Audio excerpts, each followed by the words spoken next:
As a proud Métis individual whose mother comes from Nova Scotia, in which my Mi'kmaq community calls home, and also an individual who has African roots, in which my father was born and raised in Tanzania, Africa, I'm so proud and honored to be giving you guys this land acknowledgement, especially during these crucial times in which me and my community are healing from. We acknowledge the land we're meeting on is the traditional territory of many nations, including the Mississauga of the Credit, the Anishinaabe, the Chippewa, the Haudenosaunee, and the Wendat peoples, and is now home to many First Nations, Inuit, and Métis people. We also acknowledge that Toronto is covered by Treaty 13 with the Mississauga of the Credit. I hope you all enjoyed today. Thank you. Enjoy. Wow. Thank you so much, Raja, for the acknowledgement. Thank you, Williams, for the rendition, and thank you all for watching today. Hello, my name is Jordyn. I am a writer, a daughter, and a doula, and today I'm going to be your host for today's Emancipation Day pre-show. Every year, Ontario Black History Society celebrates Emancipation Day, but this year is a little bit different. This year, for the first time, Emancipation Day is being formally recognized across the country. That's right, across the country. So today we're gonna celebrate a little bit differently and in style. Today's pre-show for the Emancipation Day ceremony that's scheduled to take place on August 1st is being sponsored by our friends at Canadian Heritage. So, stay tuned. Order made on Monday, January 25th, 2021. The House will now proceed to the taking of deferred recorded division on motion M36 under private members' business in the name of Mr. Johari. The question is the following one. Mr. Johari, seconded by Mr. Fergus, moved that the House recognize that A, the British Parliament abolished slavery in the British Empire as of August 1st, 1834. B, que l'esclavage. B, slavery existed in British North America prior to its abolition in 1834. C, and others who struggled against slavery, including those who arrived in Upper and Lower Canada by the Underground Railroad, have historically celebrated August 1st as Emancipation Day. D. D. The Government of Canada announced on January 30th, 2018, that it would officially recognize the United Nations International Decade for People of African Descent to highlight the important contributions that people of African descent have made to Canadian society, and to provide a platform for confronting anti-Black racism. E. The heritage of Canada's people of African descent and the contributions they have made and continue to make to Canada, and that, in the opinion of the House, the government should designate August 1st of every year as Emancipation Day in Canada. Hello, my name is Maji Johari, Member of Parliament for Richmond Hill and Markham. I'm pleased to join you for the virtual celebration of Emancipation Day with the Ontario Black History Society. I would also like to acknowledge the immense pride I feel to be able to commemorate this August 1st as the first year Emancipation Day is nationally recognized. Earlier this year, the House of Commons officially passed a motion unanimously to recognize Emancipation Day nationwide. This motion would have not been possible without the resilient support and consistent advocacy from the Ontario Black History Society and other various Black organizations across the country. I want to thank Natasha Henry and the entire OBHS board for organizing this event and for continuing to advocate for the Black community in Ontario. Together, as we reflect on the troubling past, let us continue to educate and support one another. This event is not only the start, we have so much more to do, and we will. Today is about recognizing the past, but also about moving forward. Together, we will continue to enact meaningful change and fight for equality. Thank you to all advocates, and thank you to the members of the community. This would have not been possible without you. Thank you very much. Up next, we're going to have a conversation with Natasha Henry, who is the president of the Ontario Black History Society. I'm Natasha Henry, currently the president of the Ontario Black History Society, also an educator and historian as well, focusing on Black Canadian history. Okay, Natasha, so would you be able to tell us a little bit about the research that you've done in terms of history and emancipation? Well, yeah, my first book, my first foray into publishing was actually a book about the history of Emancipation Day commemorations here in Canada. I wrote my first book in 2010, and that was followed by a second book in 2012, which was more youth focused, but also includes a lot more information on the organization of Emancipation Day celebrations in Canada. And so through that, experience of researching and writing about this history really illustrated for me how different aspects of Black Canadian history is rooted in the commemoration of Emancipation Day. It's much more than just about the day or the few days that were allocated to this commemoration, but it's also very much about the individuals, the men and women who organized it, the people who participated, who observed, who attended. It's also, the themes of freedom, resistance, community are all very much interwoven into this observation of August 1st as well. And so, it was great to see that my books were recently actually reprinted in time for this Emancipation Day, and actually quite in line with the first national recognition of August 1st as Emancipation Day. Oh, right on time, man. That's amazing. Would you be willing, like, I just wanted to get that out of you. Would you be willing to kind of share one of those inspiring stories from your research that can kind of like color the way that we look at things going forward? The history is so rich and is so complex. Well, we know that in marking August 1st, that observes the time that the legislation took effect, the Slavery Abolition Act on August 1st, 1834. And so it does commemorate the legislative end of enslavement, either in 1834 or 1838.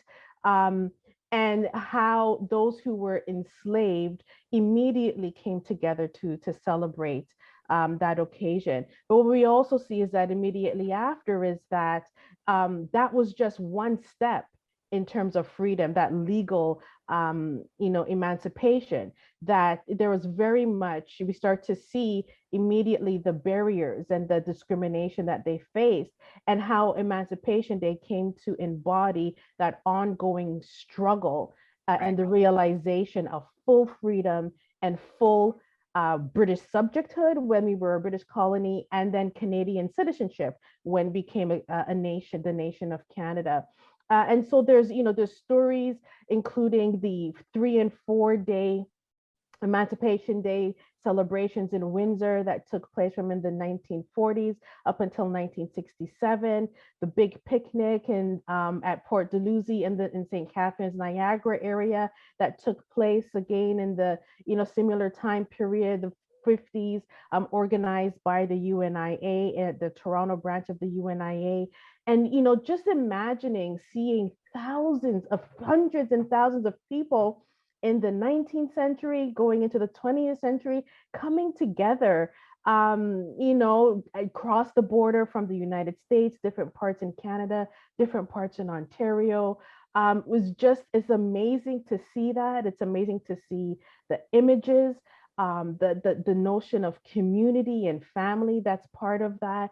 And what is also very evident is this persistent agitation and advocacy for freedom and whatever that came to be defined at different points in time, seeing how Black Canadians and people who came to move and live in Canada, how they lived in and practiced their freedom and demanded their freedom, from racially segregated schools to employment discrimination, housing discrimination, and how they used Emancipation Day to continue that tradition of advocating for freedom and liberation.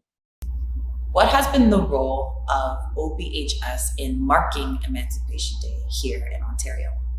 Well, for a very long time, previous to my tenure as president, the Ontario Black History Society has played a pivotal role in getting Emancipation Day recognized at the municipal level, at the provincial level, and at the national level now for a number of years.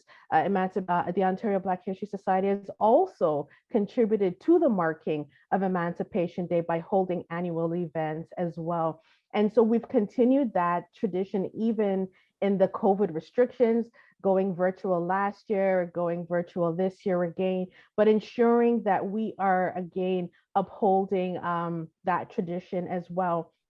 And it also is very much tied to our mandate to preserve and disseminate Black history as well.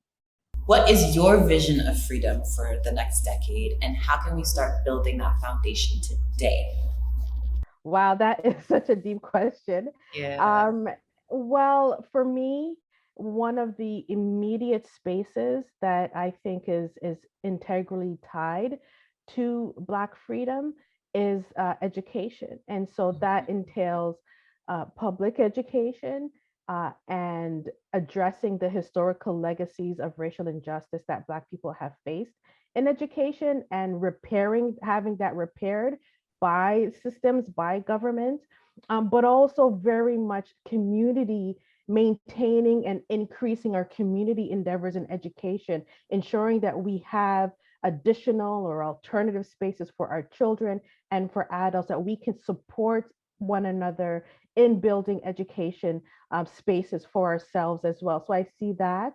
I also see in terms of freedom, ongoing efforts to build community infrastructure, that the more that we can do that within our community, whether it be, for example, nursing homes, look at what we're coming out of, on the other end of as it relates to COVID, the OBHS's vision to realize a museum and cultural center, and ensuring that the community supports us in that endeavor to realize that as a benefit to our children, to our, to our community. So I see that as being also important in realizing what we are defining as our freedom and community liberation as well. And so those are the things that I would like to see us focusing on collectively. Amazing. Thank you so much. Is there anything that you kind of want to impart on the coming generations and their kind of ideas about what freedom is and what it costs, and just any words of wisdom for us? I think not necessarily words of wisdom, but words of encouragement. I've been so proud, continue to be proud of the efforts that young people have undertaken, have supported, over time in articulating their concerns and articulating their visions of freedom.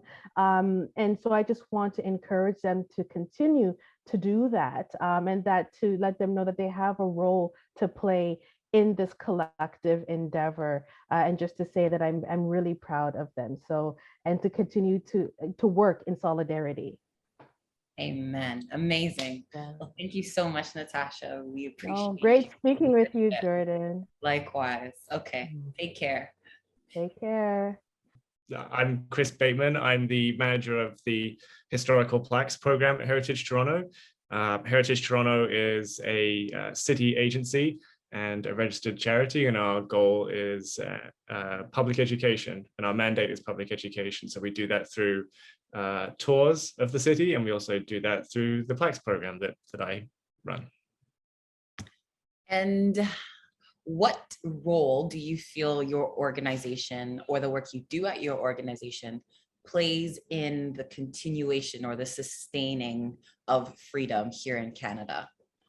Yeah, I think that's it's interesting that you phrase that question that way, that idea of sustaining freedom, right? Because that's a very important way of looking at this as a process that is active and needs to be looked after and maintained. And I think the role that Heritage Toronto plays in that sustaining is through programming, through partnering with organizations like the Ontario Black History Society to help to tell the stories that are important to the Black community. Those partnerships are really important, and the way the Plaques program works is that we often work with different groups to help tell those important stories. Mm-hmm. At the same time, we really recognize that over the past 5 decades of this Plaque program existing, that we haven't done a good job of including and recognizing the histories of Black people, the histories of Indigenous people, and the histories of people of color. And there's a huge amount of work to be done to correct that that we're actively working on. And the Plaques program itself is open to the public. Anyone can apply for a plaque on any subject. But there are still barriers in place. I mentioned that Heritage Toronto is a small charity, and we charge a fee for plaques that covers the costs of making the plaque and getting it installed. But that can represent a barrier, and that can prevent some of those ideas for plaques coming forward.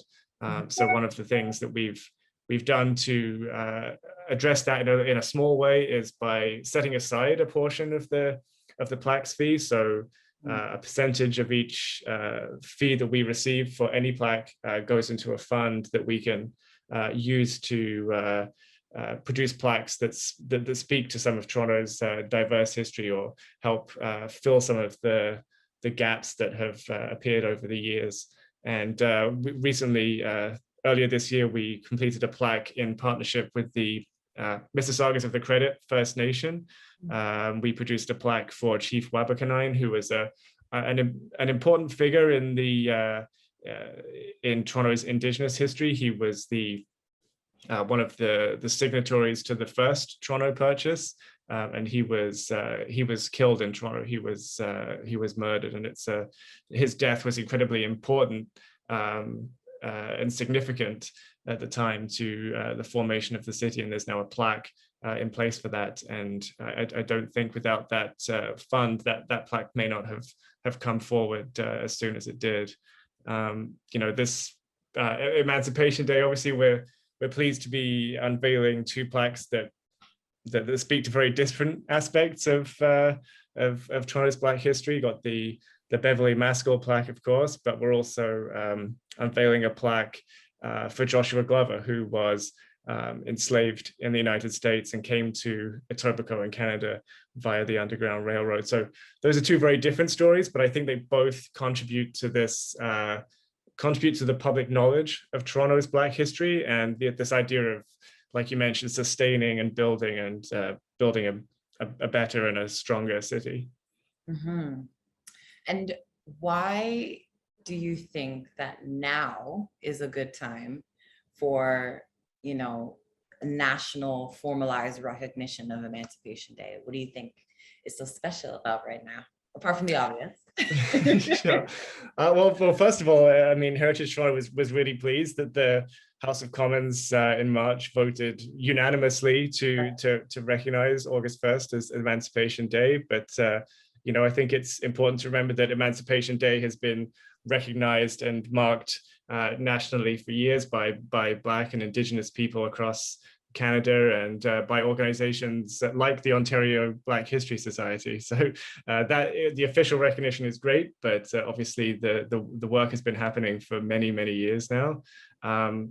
I really hope that with official recognition, there'll be greater public awareness of the fact that thousands of Black and Indigenous people were enslaved in Canada, and that the legacy of that slavery still persists in this country, often in systemic ways. We often hear about Canada's role as a destination for people escaping enslavement via the Underground Railroad, but I think it's important to officially recognize that while Black people in Canada had relative freedoms compared to the United States, but there still was persecution and discrimination in place here as well. So it wasn't this sort of perfect utopia that sometimes we like to imagine that it was. And I hope that the official recognition will lead to sort of a bigger and a deeper national conversation about Canada's history with slavery, and I hope people can sort of reflect on what that means for Canada as a country. Education is critical, of course. I said that before, but I expect that with formal recognition of Emancipation Day, I hope there'll be programs in place to make sure that this country's Black history and Indigenous history and histories as connected with slavery will be, better known and understood more widely. Mm-hmm. And what are some projects that you folks are working on that speak to this challenge?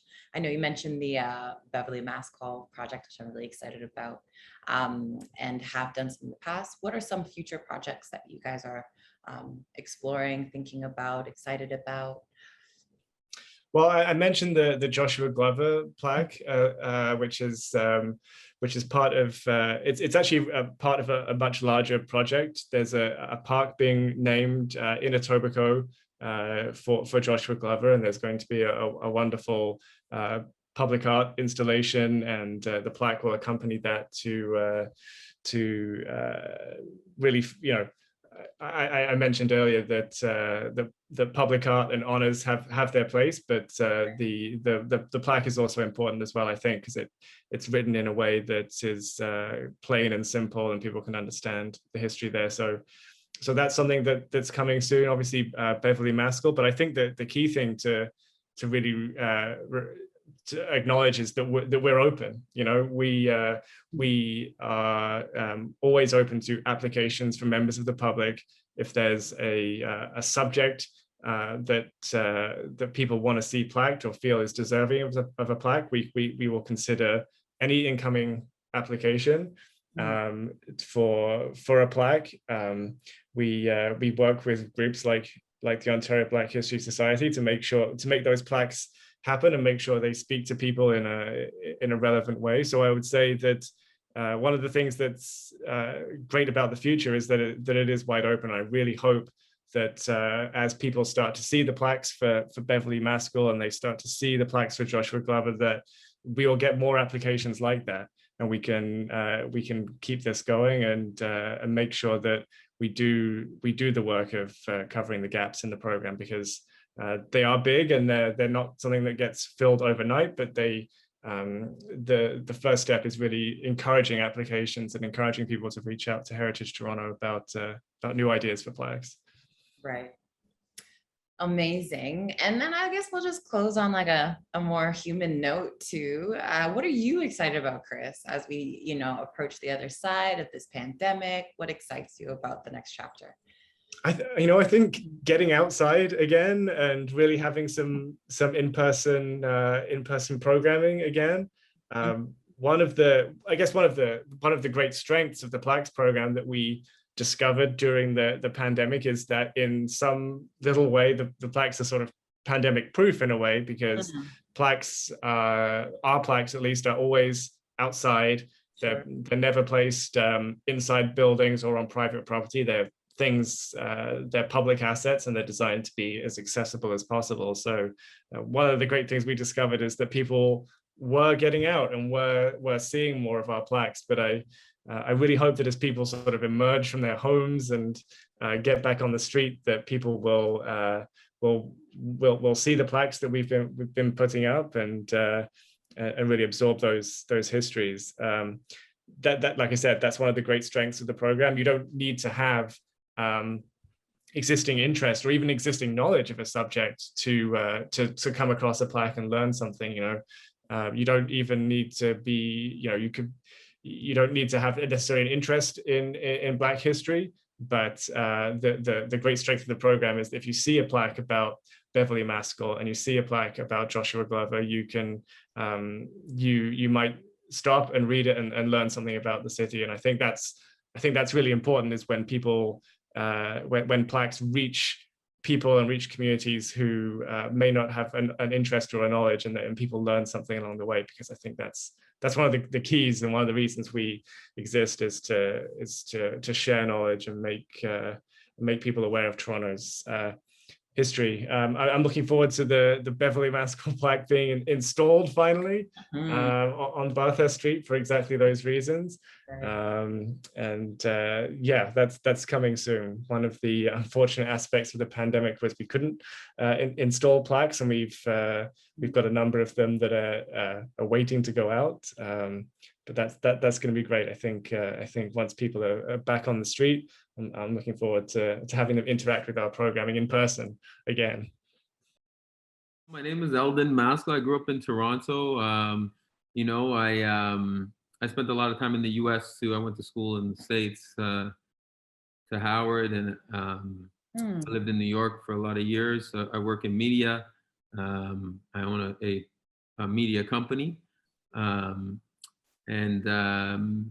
I'm an entrepreneur. I do a few other things. I'm also working on a Canadian Black History Museum right now. Ooh, that's exciting. I'm sure the folks at OBHS would be delighted. Yes, well, it started off, we had discussed how we could work together to make it a reality. Amen. Well, I'm looking forward to that. Thank you so much for speaking with us today and introducing yourself. I'd love to hear a little bit about how you feel knowing that your mother now has a plaque that highlights the hard work that she did and the life that she lived. I think it's great. I mean, I think it's an amazing honor that she is recognized. I think it's great that it's happening in the Bathurst and Bloor neighborhood. Given our family's history in that community. My mother went to Central Tech. Right. My grandparents lived on Markham Street. My mother started her business on Bathurst Street. So, I think it's an amazing honor. And I think it's also nodding to and acknowledging the history of the Black community in that area. And when you see new developments happening, real estate in Toronto, it changes so quickly that you forget what had come before. So having this plaque there, I think is something that not only acknowledges her, but also acknowledges the community that existed in that area. I'm curious about what your thoughts are on the importance of legacy building as an act of freedom and emancipation and sustaining that freedom. No, I think that that's very important within our community, legacy building. I mean, I think that a lot of times we operate in our own silos. Sure. And there really is no link, or some people break the link on their own. Sure. But having things that are foundational, if that's even a word. Oh, yeah. Things that you can anchor around and say, hey, like, whether that be an area or region, whether that be specific people, types of business, things in the arts and culture sectors. I mean, I think those are very important. And I think for young people to see that, I think it gives a lot of young people the confidence that things can be done. And how important is entrepreneurship to that freedom maintenance, and what role do you see entrepreneurship playing in that process? Well, it's funny, from my mom's days, my mother was an entrepreneur.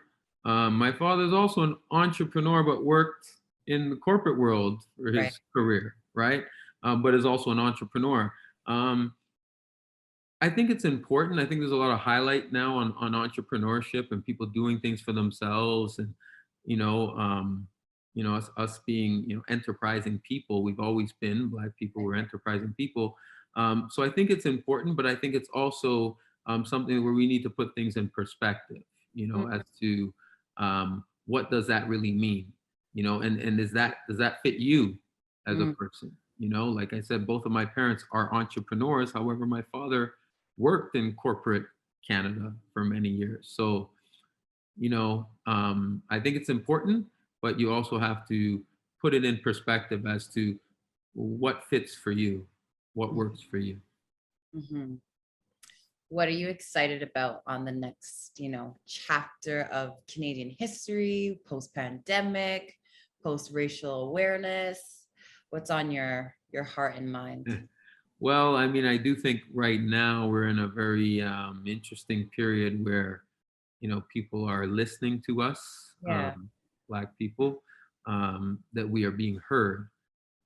I think the verdict's still not in yet on whether or not that turns into actual progress and Sure. things being acted upon. So, I think we're in a very interesting time, and I think we should all take advantage of this time. Right. Because I think that now more than ever, we are actually being heard. But I said the verdict's still not in yet on whether or not that leads to meaningful change. Sure.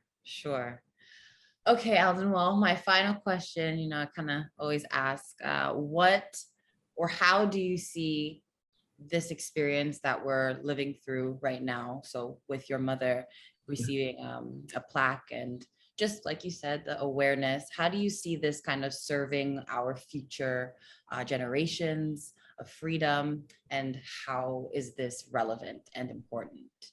Yes, I think when you have like a city institution, Yeah. like Heritage Toronto acknowledging my mother, I think that that can only be positive for other people in the community. And the plaque being in that Bathurst Bloor neighborhood where there are kids right now at Centrre Right. wondering what their future holds. Well, here's somebody who walked these same streets, those same stairs, and this is what she did. So I think it's important for kids to see that and know that things are possible. People talk about my mom being a successful entrepreneur, but to me, the business meant more than that. Like, Right. especially at that time, with that wave of immigration coming from the Caribbean into Canada, specifically into Toronto, and you come to this country, and back then, I mean, when Caravana started,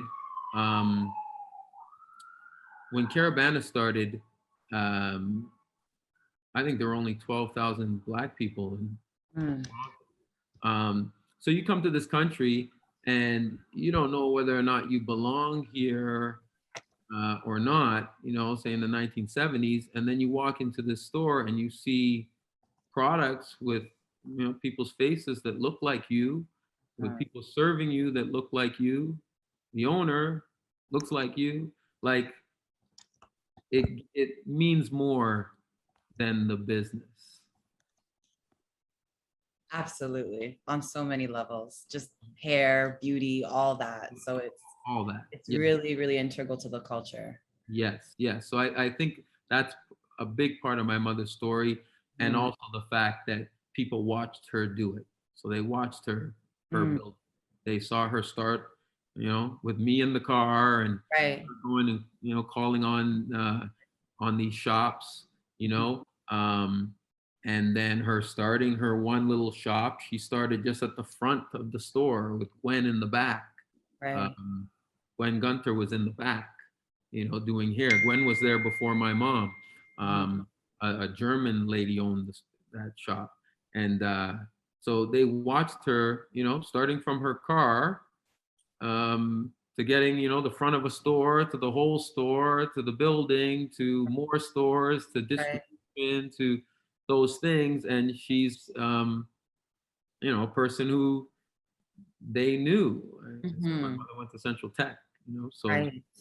I think that empowered a lot of people.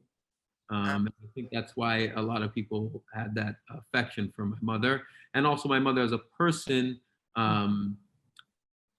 If you met her and you spoke to her, she'd make you feel better about whatever you were doing. She had that ability. So today, you folks are in for a treat. We've got performances, we've got conversation, we've got cooking demos. Listen, it's going to be a vibe. But I would advise, and I request, and I encourage that you go ahead and you register for the main event on August 1st. Yes, please. I'll give you a moment. Take your time. Perfect. Thank you. You won't regret it. And today is just the beginning. So stay tuned.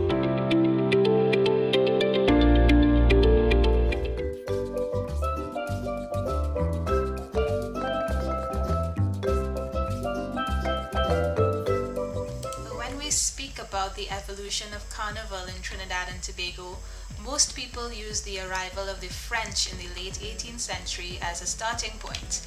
And the French, they had these lavish balls, private events in which they would dress up in very elaborate costumes, and the lavishness of these balls no doubt left an impression on the onlooking slaves who were not allowed to participate in these balls.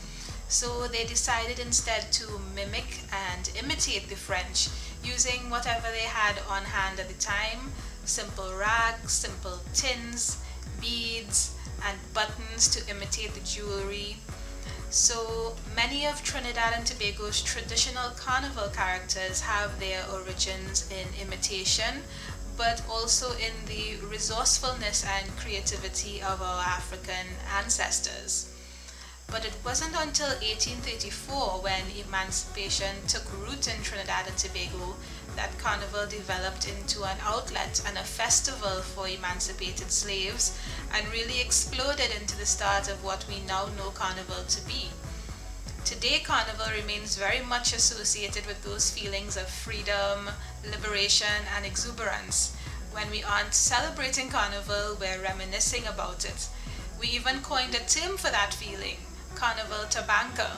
That nostalgia, that sense of longing until Carnival time comes around again. And clearly that Tabanca followed the Caribbean immigrant community to Canada.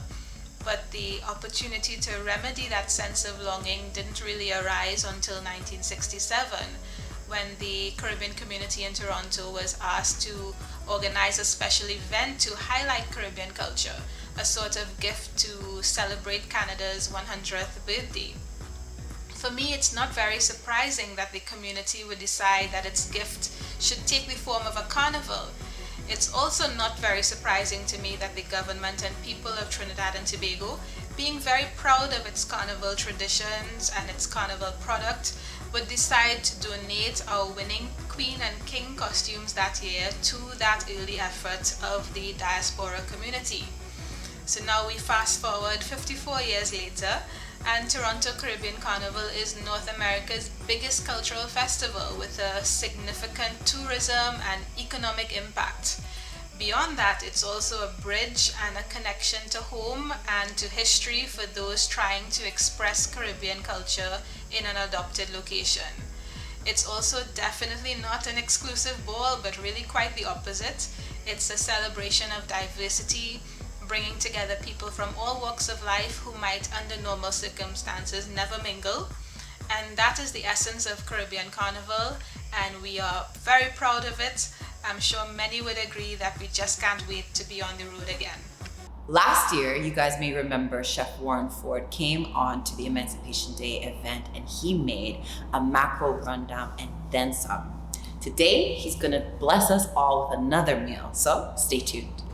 Last year, you guys may remember Chef Warren Ford came on to the Emancipation Day event, and he made a mackerel rundown and then some. Today, he's gonna bless us all with another meal, so stay tuned. Good afternoon, everyone. My name is Chef Warren Ford. I want to welcome you to my kitchen. I am going to demonstrate today my version of jerk chicken.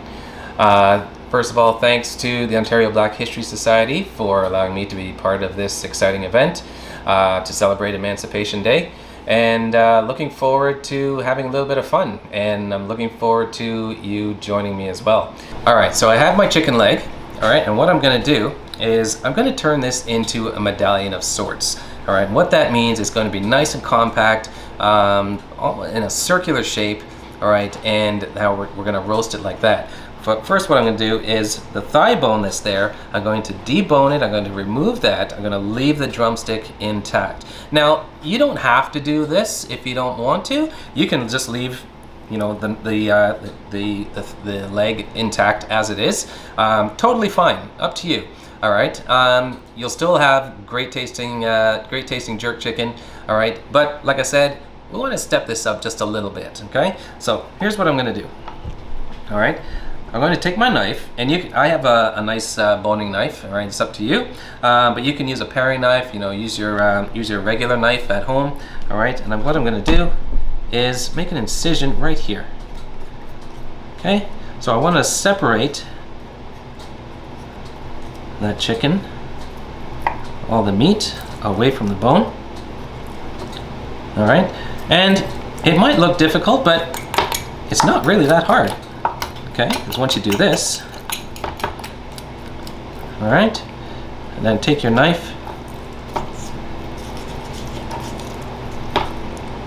through the cartilage. There you go. Removed.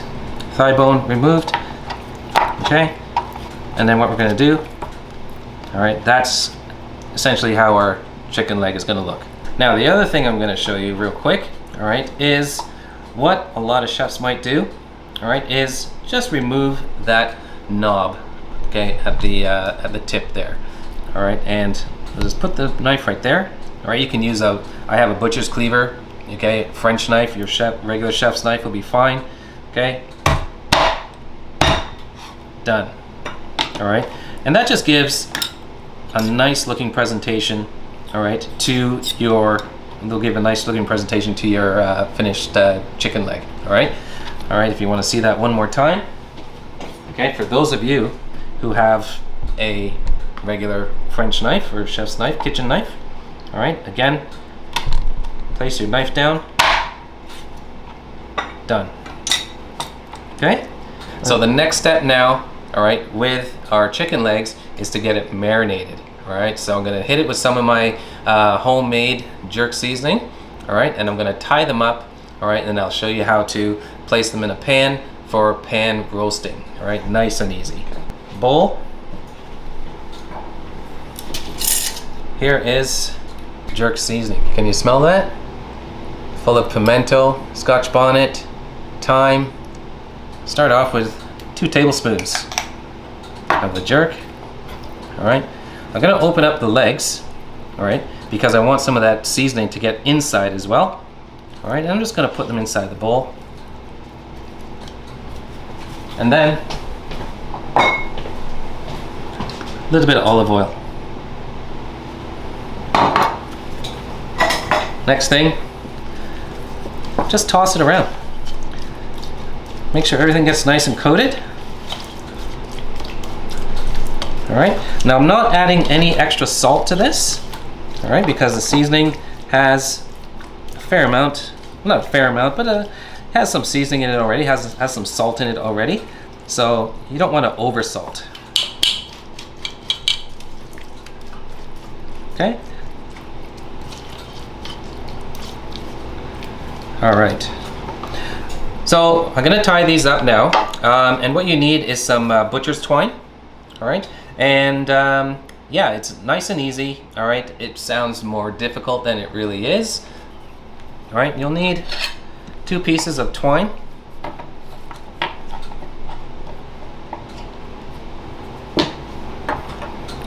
All right, and I'm going to take out one of my chicken legs. So as you can see, okay, you got some of that marinade on the inside. All right, I'm going to close that up. Okay, and all right, there you go. Take some twine and start at the bottom end. All right, you want the top of the drumstick facing away from you, and just like you would a nice Christmas present. All right, start your twine at the bottom.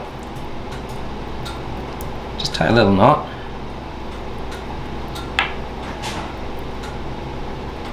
Okay, there you go. All right, so 2 nice looking medallions. All right, ready for roasting. All right, everyone, we've got our chicken legs marinated. They're tied. All right, next step, we're gonna get them roasting. And because it's pan roasted, we need a pan, all right? And we need our oven set to a roast setting. So like say 375, okay? Works perfect, all right? Now what I'm gonna do, I'm going to slice an onion, because what's gonna happen, okay, I'm gonna place this down into my pan. Whoops. I'm gonna splash just a little olive oil in there. All right. And then I'm gonna place my chicken breast, or sorry, my chicken leg, right there. Okay. Now that's gonna do 2 things. All right. It's going to allow the chicken not to stick to the bottom of the pan. All right. As well, that onion at the bottom is gonna add a little bit of flavor because we're gonna use what's in the pan to make our sauce. All right. So what else am I gonna do? I'm going to use a couple cloves of garlic. All right, give it a light smash. So give my garlic a little bit of a smash. All right, just want to crush it a little bit. All right, and what that does is going to help to release flavor into our pan. Now the other thing I like to do, all right, I have a shallot. It's like a small onion, a little bit sweeter than a regular onion. And again, I place that down in there. All right, so all that's gonna add some nice flavor, all right, to my finished sauce. So some of those juices are gonna release from the chicken, gonna have a little bit of that jerk spice inside there. All right, it's gonna come out lovely. Now the last thing as well, all right, before I go into the oven, just take a dollop of butter. Put it on top. All right, so into the oven we go. All right, now, while that's roasting, the next thing I'm gonna do is plantain. Lovely piece of plantain, all right? Now, for those of you who watched your grandmothers cook, you would know that grandma hardly ever used a cutting board, right? The way I prepare a plantain, all right, and a lot of you would have seen this already. Take both ends off, all right? Then make an incision right in there. Nice and easy. Okay, take the skin off. And there you go. Plantain. All right, ready to be sliced. Now, typically we'll have plantain fried. All right, make nice thin slices. Give it a nice pan fry. They're also great in terms of making plantain chips. But what I'm gonna do today is I'm going to steam it. All right, and then I'm going to crush it with some fresh green onion. All right, so I'm just gonna make some nice large slices.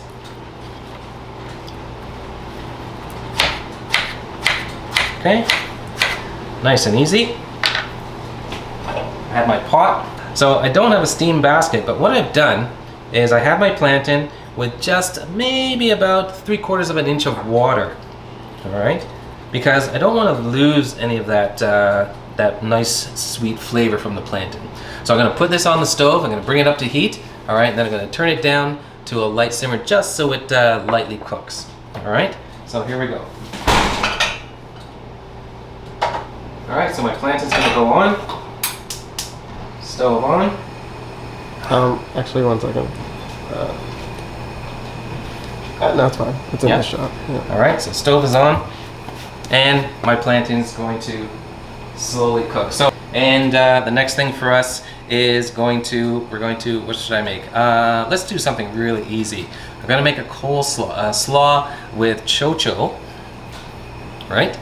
A little bit of red pepper, and I'm gonna make with it a passion fruit and lime vinaigrette, all right? So first thing though, I need to get a lid for my pot, because it won't steam unless it's covered. There we go. Okay. So here we go. Let's go with the slaw. So chocho. otherwise known as, typically as chayote, all right? Coming from South Asian countries, originally indigenous to South Asian countries, made its way through South America over to the Caribbean, all right? But this is typically a staple with Jamaican diet, Jamaican food, high in vitamins, really good for you. You can have it raw, you can have it cooked. A lot of people will throw it into curries or soups. It's amazing in pumpkin soup though. And yeah, it's really nice. I was never really a fan of this when I was a kid, but I guess as I get older and you know my palate starts to change, yeah, it's not bad. I find it okay now. So we're gonna prep this. All right, and what I'm gonna do, I'm gonna trim the ends off. All right, and I'm going to peel it.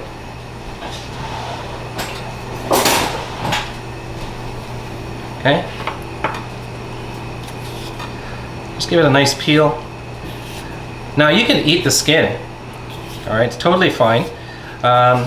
And if you're not a big fan of chocho, that's okay.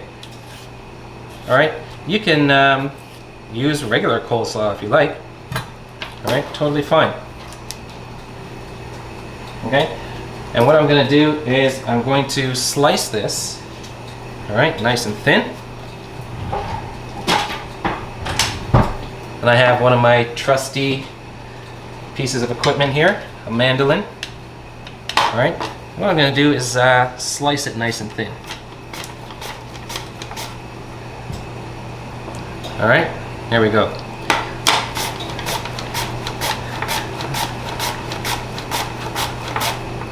I think that should be good. And then what we'll do, we'll take our pieces or slices of chocho, and then I'm going to cut these into what's called a julienne. Okay, so here we go.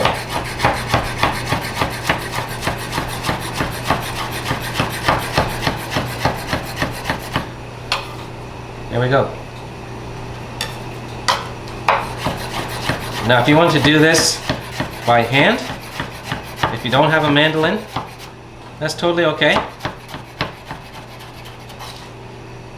That's going to go in, and this is going to be used as a little garnish for our jerk chicken plate. And as you can see, just toss that a little bit. Starting to have some beautiful color in there. All right, the red pepper giving a nice contrast of color. Okay. Now, next thing, making the vinaigrette. Again, nice and simple. All right. Some people might hear vinaigrette and they think, oh, it's so hard to make a vinaigrette. It's not hard at all. All right. I'm going to show you a really simple way. You need a bottle. You need a little bit of mustard. Okay. Maybe about 3/4 of a tablespoon in. So I'm going to cut these in half. All right. And you'll see that nice pulp in there. And a lot of people just cut it in half like this, take a spoon and eat it. They might scoop out the pulp, put it on ice cream. It's really, really sweet. Has a nice, distinctive flavor to it. All right. So what you do, just squeeze some of that out. All right. The juice starts to release. I'm going to show you the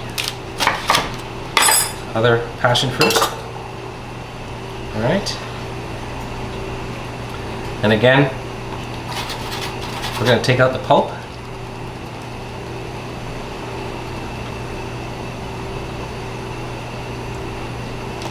Give that a nice, and you're really just running it through a little strainer. Let me take an eye on my plantain. Ooh, coming along. You gotta watch your temperature because you don't want that, because you put a little bit of water in there, you don't want that to simmer away. People climbing trees and just having fruit as their afternoon snack. Okay. All right, so there's my pulp. juice and pour that into a jar.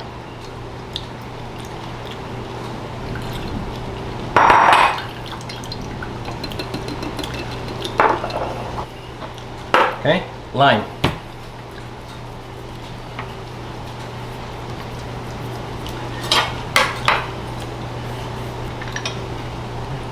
Okay, so I'm squeezing half a lime.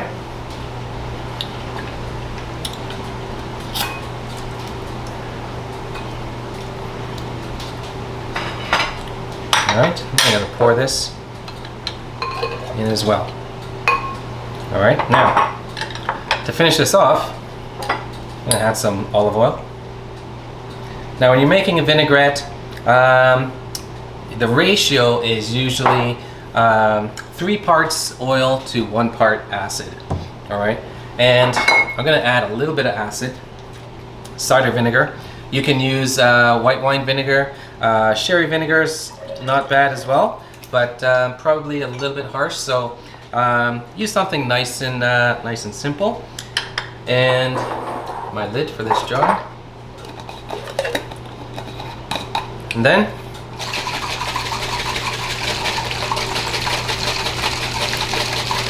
here's your dressing in a bottle. Nice and easy. Just toss a little into our slaw. All right, and give that a turn. Now, if you want a little bit more lime in there, totally up to you. Go for it. And just a pinch of salt. Finito.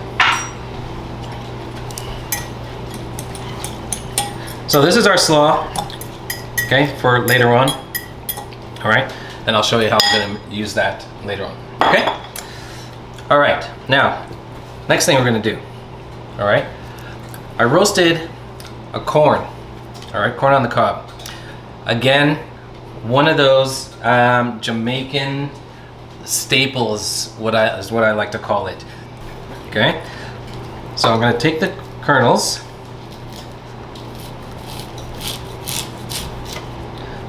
off. And I don't need all of it.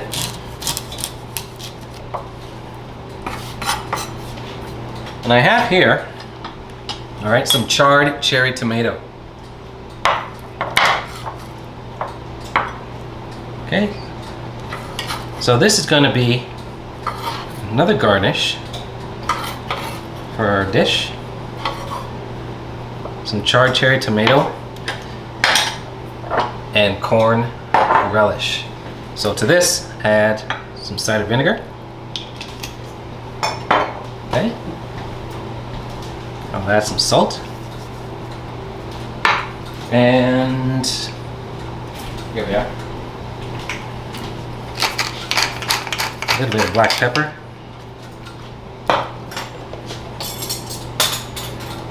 Touch of olive oil.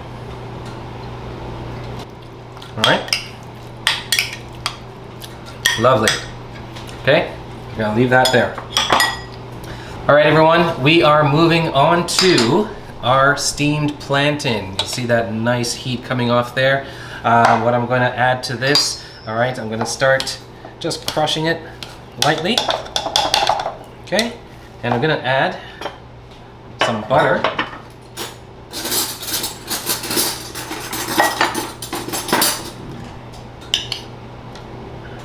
All right, a couple tablespoons of butter. All right, and I have my green onion. Okay, gonna combine those. All right, and it's gonna give a nice creaminess to it. All right, and I want this to have a little bit of chunkiness. All right, add a little bit of salt, not too much. Touch of pepper.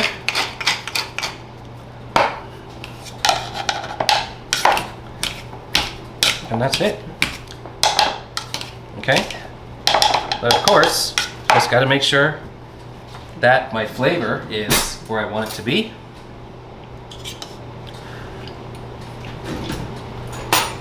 Okay, just a touch more butter. We'll bring it there. Now, this plate that we're making is going to be like a flavor explosion if you were to make this. Because we're gonna have that jerk and have that nice spiciness from the jerk. Okay, we're gonna have the sweetness from the plantain, right? We're gonna have that nice balanced sour tartness coming from the vinaigrette on the slaw. So I made some sweet potato earlier, all right, a nice puree. Okay, but what I did with this, I infused a little bit of coconut milk in there. All right, so again, we're getting some of those nice West Indian flavors. It's gonna sit on the plate. All right, a little bit of that, a little bit of jus coming from the jerk chicken. All right, gonna be lots of love on this plate. Okay, so that's gonna be for later, coming up. My plantain, pretty much ready to go. I'm actually gonna cover it so it stays warm.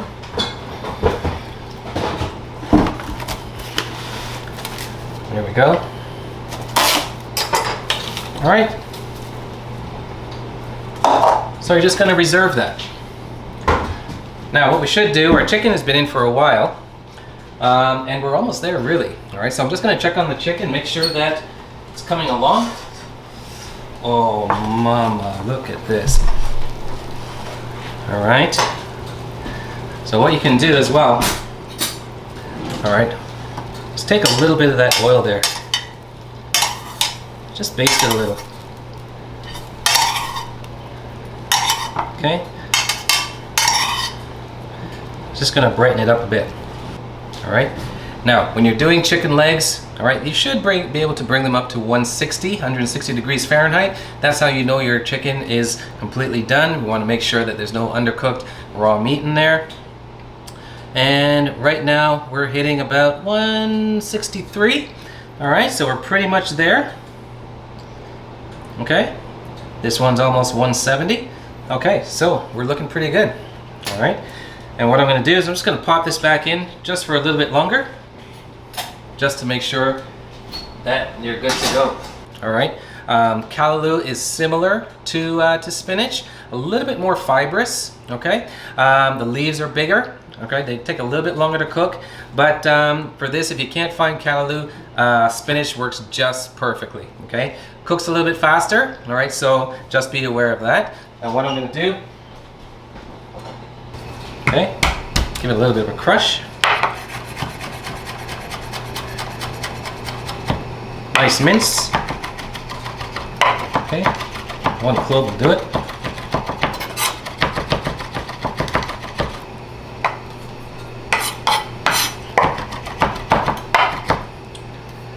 And the shallots, and what that means is I'm just releasing flavor. I don't want it so my pan so hot that it's going to burn. All right, because I don't want that type of flavor. Okay, so I'm releasing that flavor. I'm going to add my spinach.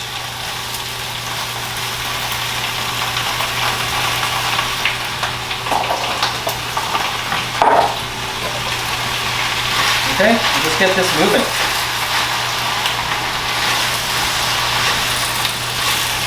Usually works best when you have a bigger pan, but I love spinach. Wilted spinach, done. A little bit of salt, shallots, garlic. All right, some good flavor coming off that. All right, so I'm just gonna keep this warm at the back here.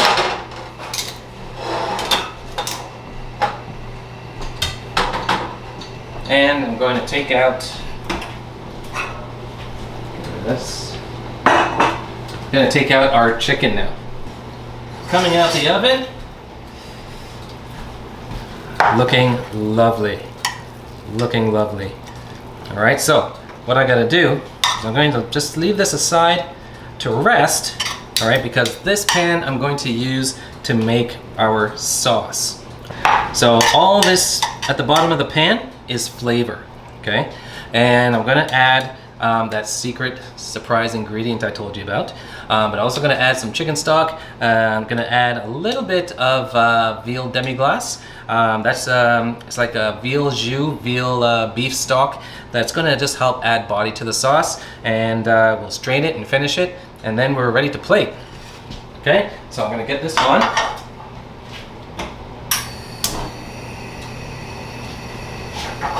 Okay.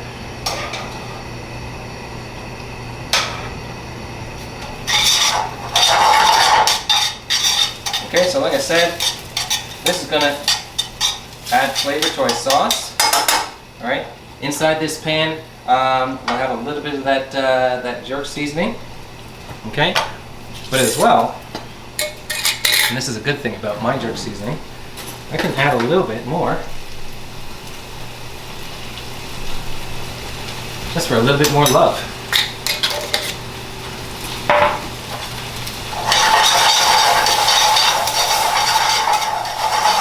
Okay. Now, while I sweat that out, all right, I'm gonna bring out that secret ingredient I told you about. I don't know if you can guess what it is. A little bit of Jamaica's heritage, a little bit of dark rum. All right, so I'm gonna add a little bit of dark rum, all right, to this sauce. We're gonna make a nice jus. All right, not too much now. I think that should be good, yeah?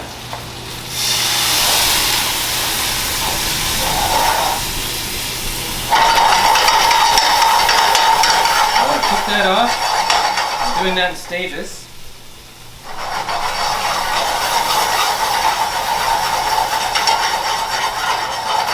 This is our dark rum sauce.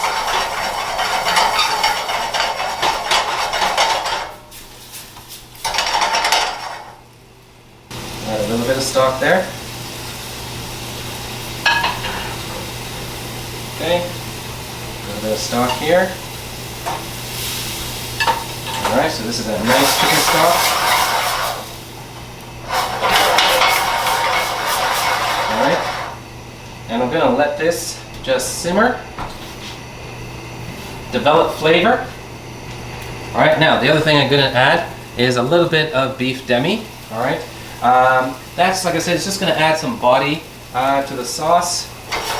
So I'm going to get this out the pan, strain it.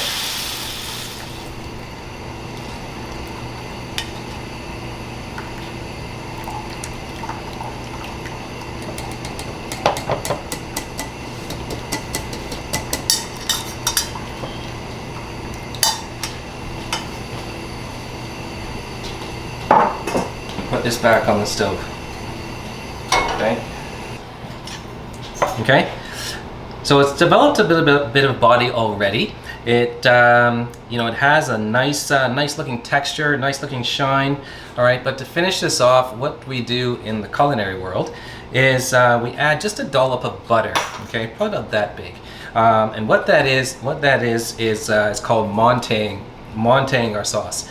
So by adding a dollop of butter, we're adding a little bit more richness, a little bit more texture, all right, and it's going to just sort of smooth out all that flavor in there, all right, and bring it all together. Okay, so that's what I'm going to do. I'm going to leave this here for just a second. I'll add just a pinch of salt. All right, and really what we have is a nice dark rum reduction. It's going to add nice flavor to our finished dish. So I'm going to do 2 plates, all right? And we will start with our plantain. A little bit of butter, some green onion, and I'm going to press that in. Moisture coming off. Actually, I have another ring mold, so I can do 2 at a time.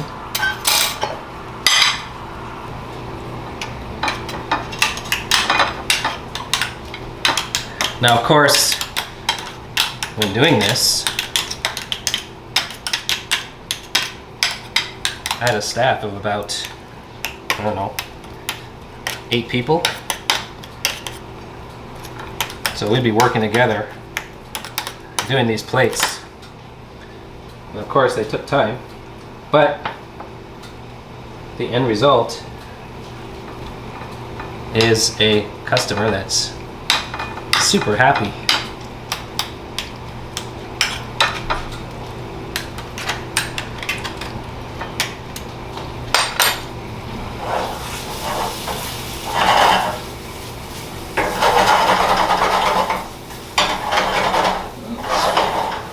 My sweet potato is ready. I'm going to add, actually no, I won't do that. Take this off.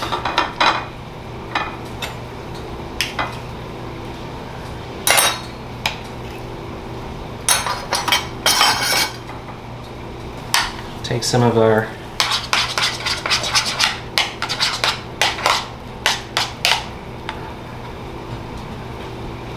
sweet potato puree.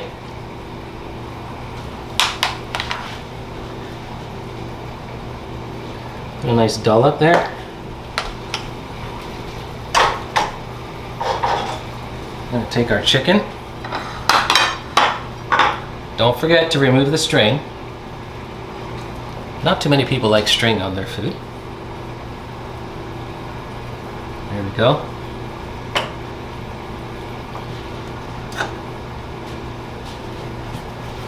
Okay, then we take some of our relish.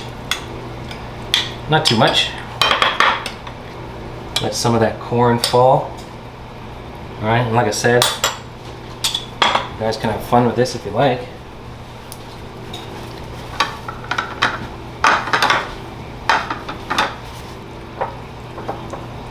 Alright.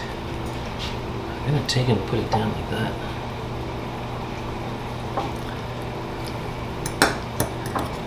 Just twirl it on a fork sort of thing.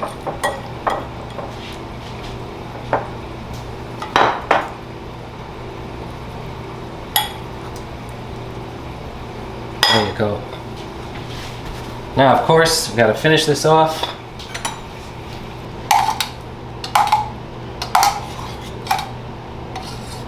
And just let that gently fall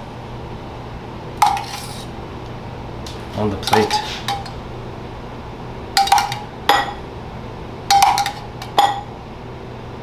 And there it is, guys. There we have jerk chicken elevated to another level. We have that lovely plantain in there. We got that spinach. We have chocho slaw. We have a sweet potato puree with a hint of coconut. That jerk chicken, lovely color. That's exactly what you want. All right, and like I said, you don't have to take the bone out. You can leave the bone in. All right, it'll still come out looking amazing. All right, so there you have it. My version of jerk chicken taken to another notch, another level.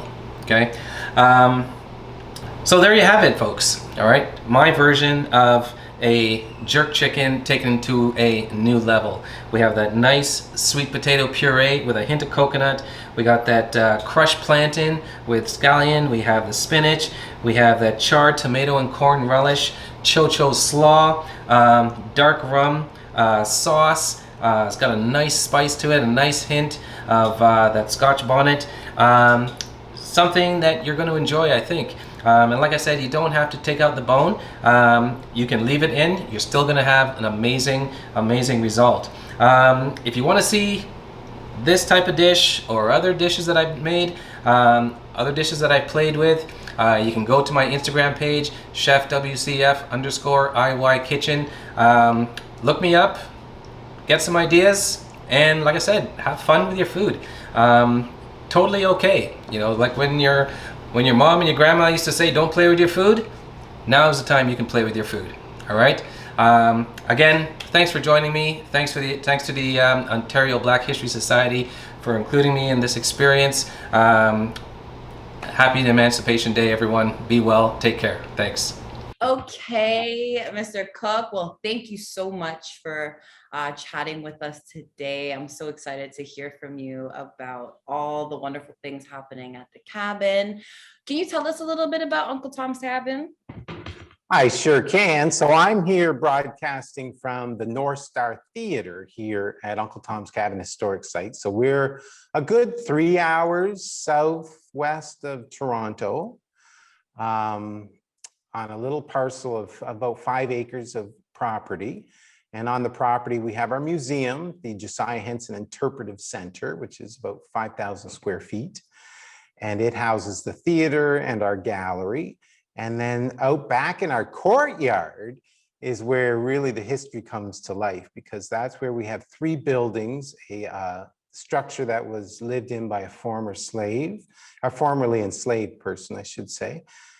We have a church that was, of course, integral and central to the lives of these African-American pioneers that escaped from the South and settled here.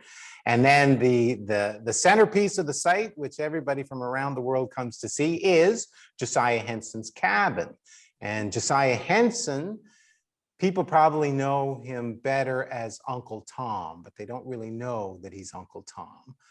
So you see, this book that was written by Harriet Beecher Stowe back in 1852 called Uncle Tom's Cabin was really the first literary outcry against slavery that was published as a novel. And it was written by this Caucasian woman, Harriet Beecher Stowe from Connecticut.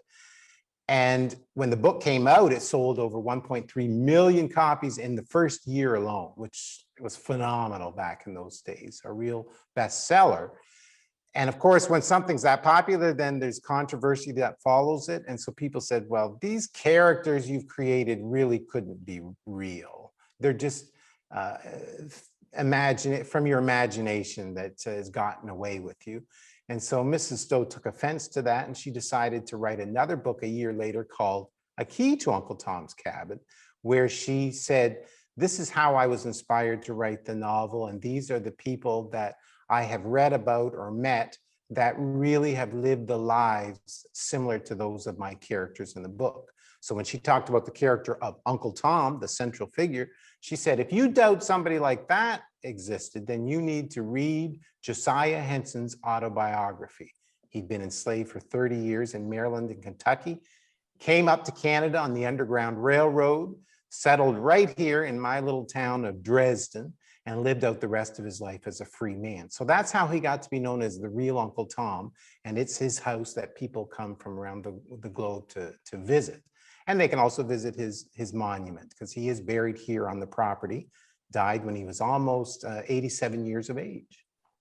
So in a nutshell, Jordyn, that's the story that we tell. Not just Josiah's story, it's central to our site here, but we tell the story of all these other refugees that came up to Canada. Almost 20,000 came up escaping on the Underground Railroad and settled in all parts of Ontario. It's just Dresden was one of the main centers. Mm-hmm. And that kind of freedom struggle, or that journey to freedom, that kind of starts in Canada. How do you see Canada, organizations like Ontario Black History or yours, really promoting the continuation of freedom and the development and the evolution of freedom? What are your thoughts? That's a great question, Jordyn. So we're owned by a government agency called the Ontario Heritage Trust. Mm-hmm. So if you go online and visit their website, you'll see a microsite that's called Slavery to Freedom. And that's where we've pulled together over a dozen Black heritage sites throughout the entire province that have interpretation relating to freedom seekers that came up from the South looking for freedom here in Canada during the time of slavery in the Southern United States. And so that's an awesome resource where people can read the stories behind the churches that are still standing today, behind some of the cemeteries where You can see the monuments to these freedom seekers, and behind museums like ours that tell the story of these freedom seekers. So I think it's one of the most important things that we do is keeping that story alive. People often say, why do you keep talking about it? Why? Let's just focus on the future. Well, we have to acknowledge how we got here, and we don't want to erase history. We don't want to forget history. And so it's so important that people like myself, there are descendants at these museum sites that are more than eager to tell the story of our ancestors and what their struggle was and how it has led to where we are today, why we have the achievements that we have today. I'm thinking top of mind about a man from Dresden here. His name's Hugh Burnett. I don't know if you've heard of him, Jordyn. He formed a group called the National Unity Association. And it was formed right here in Dresden, but made up of people from Chatham, which is a city nearby, and Buxton. And he formed it because Hugh went off to World War II, served our country. And when he came back, he went into town here in Dresden and he was refused service of a cup of coffee because of the color of his skin. And so he formed this organization to challenge the Canadian laws and the laws about discrimination. And it was because of him that you and I and everyone today since 1954 benefit from his work, because his work led to the passage of 2 laws that made it illegal to discriminate based on race, creed, color, nationality, religion, all because of this group of African Canadians banded together and fought for our rights. So social justice began years ago, and as you know, we're still struggling with it today. Oh, I wonder what your thoughts on this. I wonder how we, as we're in the future, smack dab in the middle of the future here, and how do we make the most of the present moment with all the work that came from the history? How do we really not get stuck in the history and really harvest all that history gave us today? I think that's a great question. We do have to acknowledge that history, and we have to learn from the positive outcomes that we can see in every moment in our history here on this planet. I think about people like Ruth Dudley, who is African Canadian, who grew up here in Dresden. And she remembers what it was like when she couldn't go to the restaurants, right, and she couldn't go to the soda shops. And so for Emancipation Day this year, I should backtrack. She was filmed back in 1949. She was a teenager in her kitchen being interviewed for a National Film Board of Canada production on racism in Canada. And so for our emancipation program this year, we're interviewing Moses Latigo Odida, who has, you know him. Yes. Fantastic man. Yes. So I interviewed him a couple of days ago for our program, and he came down here to Dresden to interview Ruth Dudley 66 years after those events of 1940s, 1950s, to talk about, have we grown as a society, and what lessons can we learn from our struggle from then till now? And I think one of the overarching messages is the education. We need to, this history you and I are talking about, we weren't taught it in school. At least I wasn't. I don't know about you, Jordyn, I'll only speak for myself. Definitely not. Definitely not, right? And so I think that's the overarching message, is that we need to have those conversations, not just in school. It shouldn't be just left up to our educators to do that with our youth, but the elders in our community who these stories have been passed down to. We need to talk with them, take that time to hear firsthand what the struggle was like, why it was so important, and where we are today. I think we all know there's a lot further we need to go, but we need to have those open conversations, I think. I 1000% agree. What are you excited about for the future, Stephen? The world is opening up back, you know, we're still Black. What are you excited about? I'm excited that we're going to open back up the museum on July the 30th, Jordyn. After being mothballed for so long. Yeah. So we're gonna open the doors to pre-booked visitation, you know, practicing the social distancing and all of the regulations that have been put in place. But now we'll be able to have people come through the doors again and see the eye to eye and see how our story is resonating with them, and have those conversations in person about what it means to be free today and what that struggle has been. So I'm really excited about that, to be sure. Me too. I am planning my trip up. I'm really awesome excited to come. Well, maybe not, don't bring a bus yet, but okay. Bring a nice big bubble that you're living in and bring them on down. Fair enough. Fair enough. Well, thank you so much, Stephen, for speaking with us today and sharing your incredible wealth of knowledge. Stephen, how long have you been at the cabin there? Now, Jordyn, my math isn't so great, but it's well over 30 years now. But I've been blessed in this position because I'm doing something I love, and I think it's important too. So I'm honored to be in this position. And you know what, Jordyn, I learned from the great-great-granddaughter of Josiah Henson. She was curator here at the museum when I first started. And so she taught me everything I know. And that's why I hearken back to that message I'm trying to convey about having those conversations, because people would often ask her, what was Josiah Henson like as a person outside of his achievements and his autobiography? What was he like as a family man? And those stories didn't get passed on because they felt, we're here, we're free now, we don't need to talk about that. And so a lot of that history's been lost. So that's why I encourage everybody to, you know, even today, as soon as this video's over and you're inspired by the work of the Ontario Black History Society, that you pick up that phone and you have a conversation with somebody in your family that may be a holder of the truth in your history.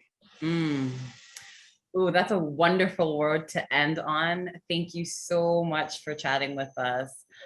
Folks, do not hesitate to get your tickets and register and go see Uncle Tom's Cabin. You will not regret it. Thank you. Thank you so much.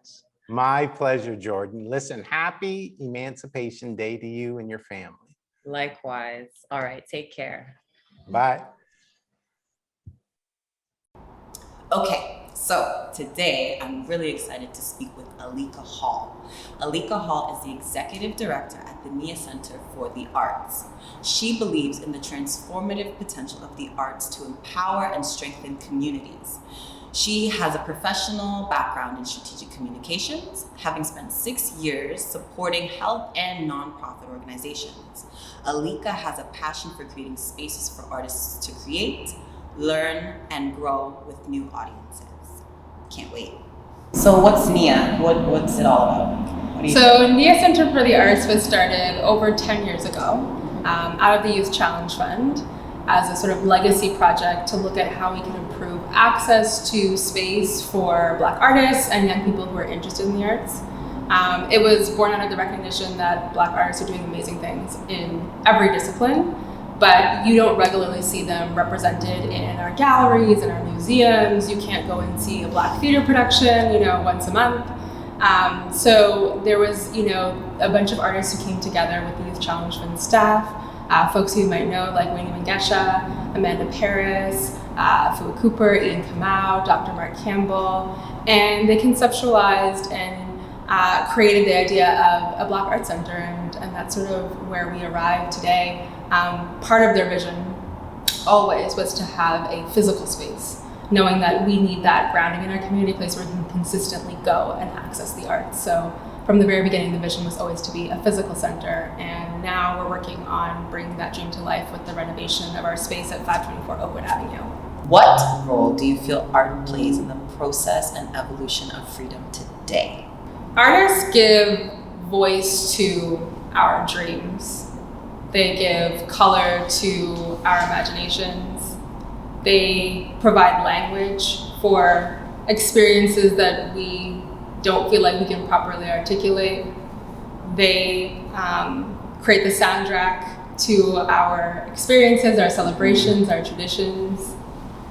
They have the power to document, and usually are the first documentarians of our experiences and our history, right? We can't rely on our history being documented by institutions or academics for the most part. And so it's often the artists who put our history into their own books and their writings and their movies and their paintings and their music, right? That's the role they play in our society. They reflect our times, they reflect our struggle. They are some of the strongest and most powerful voices in our communities. So I think in terms specifically of the role in emancipation, that's not what you asked me. Freedom. So I think given all that skill, given the importance of that role, right, they sort of act as a compass. Say more about that.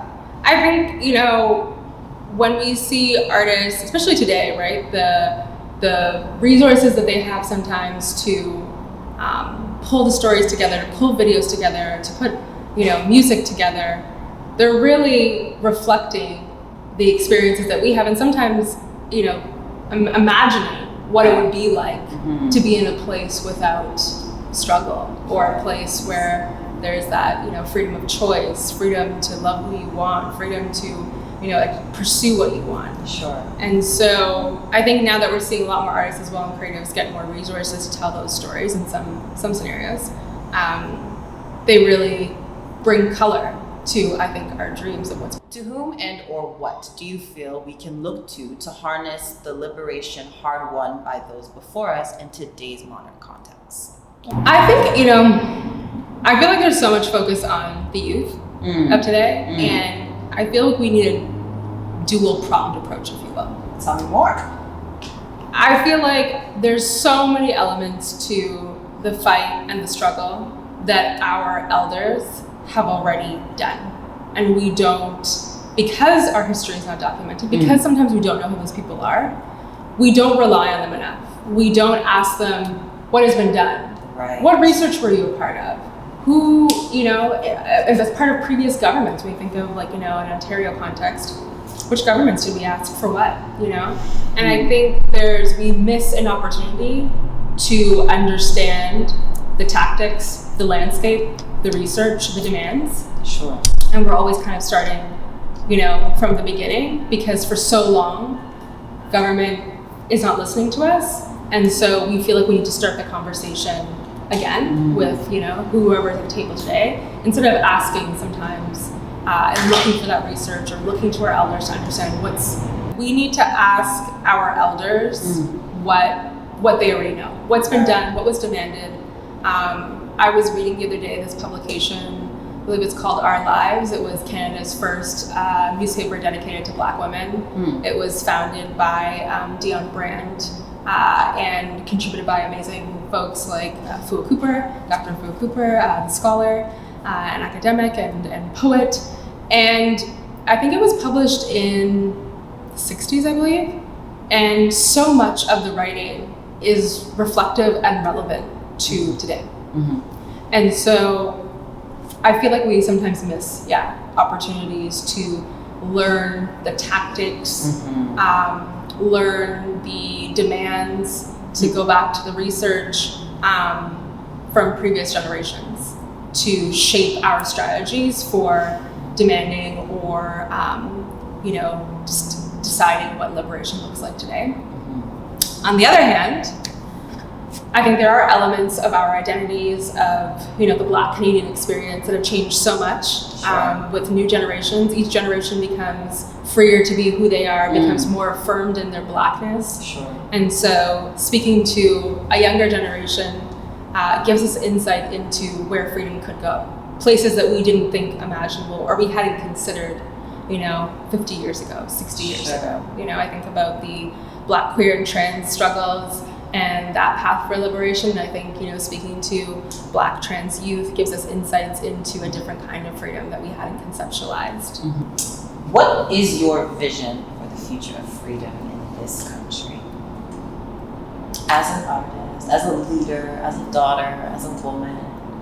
I guess, when I think about freedom, I feel like we have to all think about it on an individual level. Sure. And then think about how it reveals itself and manifests in our community and our society more broadly. And when I think about, some of the losses that we experience as Black citizens,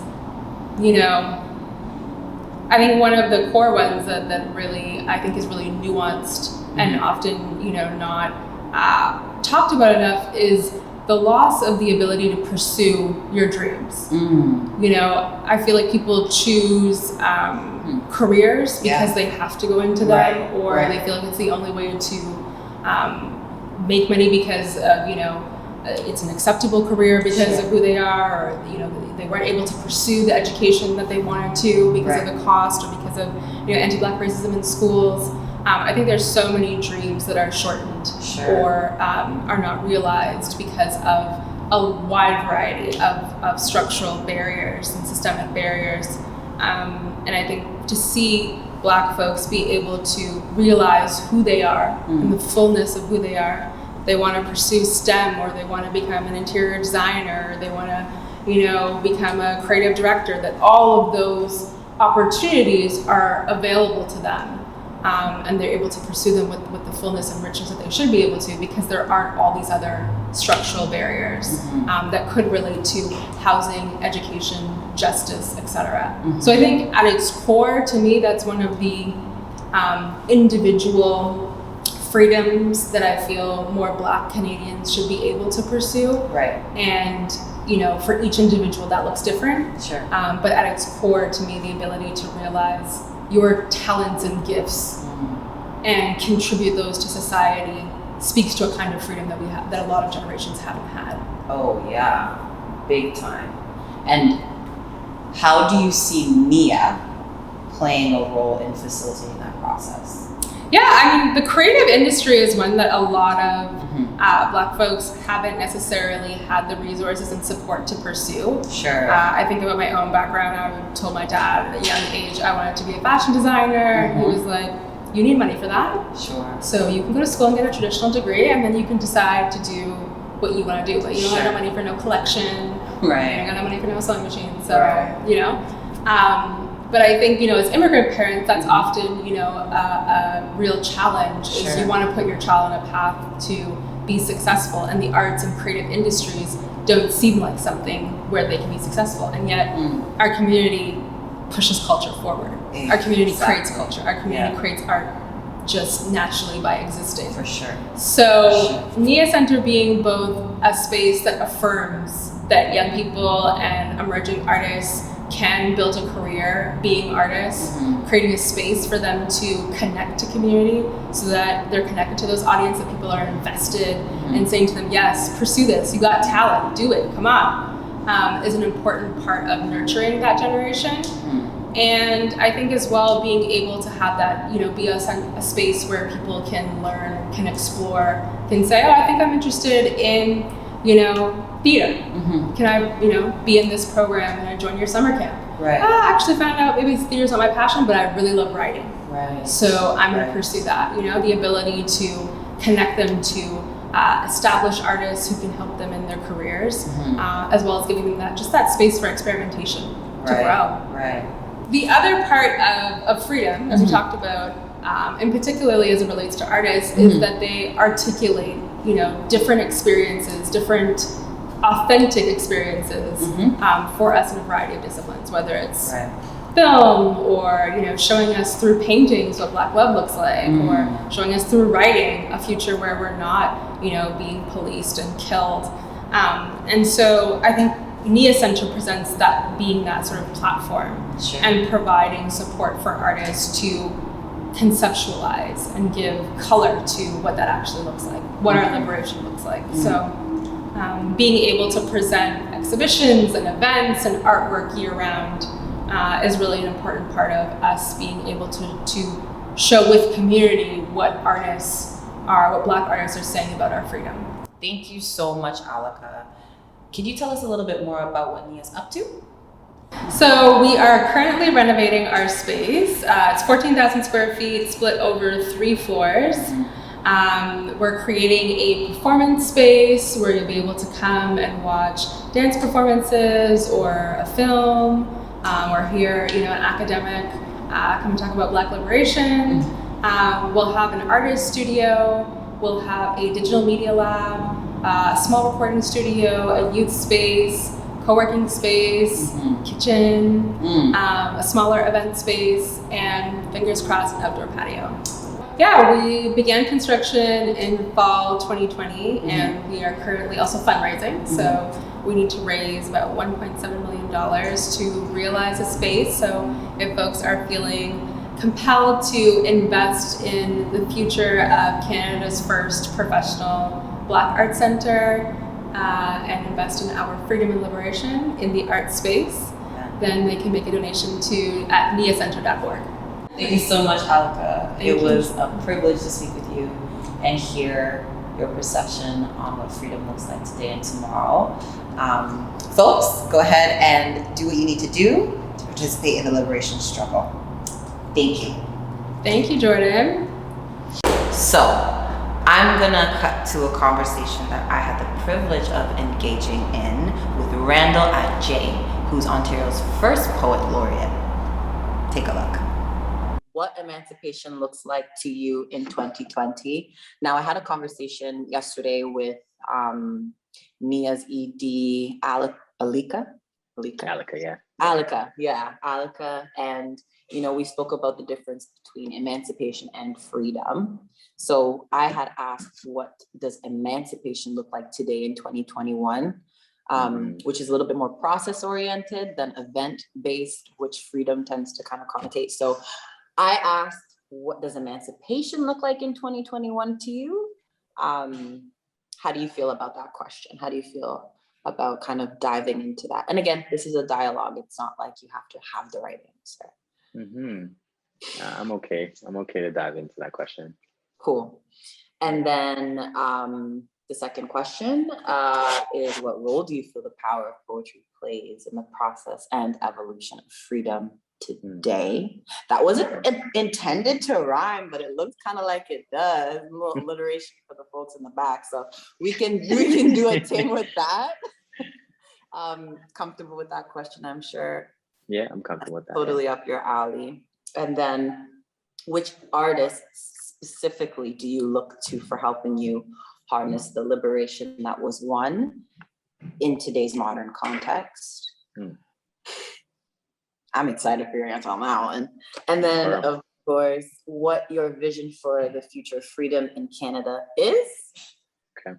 And then finally, what role do you feel like RISE plays, or organizations like RISE play in the process and evolution of freedom and or the facilitation of that freedom? Gotcha. Sounds good. Yeah. Okay. Yep, that works. All right, let's get it. Let's dive right in. Okay. Okay, so Randel Ajei. Hello. Please share with everybody, us, what you are all about. Who are you? My name is Randel Ajei. I am a spoken word artist, an author, a speaker, a lover of wisdom. I'm a philosopher, someone who is just in love with wisdom and knowledge. Well, wisdom, not so much knowledge, wisdom. And I'm someone who just understands how art can transform community and how community is built on the backs of artists as well too. And you know, just you can call me an artivist. My art is really about empowering, inspiring, sharing, and loving at the same time too. And speaking or building on that, what role do you feel the power of poetry plays in the process and evolution of freedom today in 2021? I think it plays a huge role. You know, first of all, when we think about poetry, it's directly linked to literacy. And literacy, at a certain point, we were not allowed to read. We were not allowed to express ourselves. We were not allowed to reflect on our journey.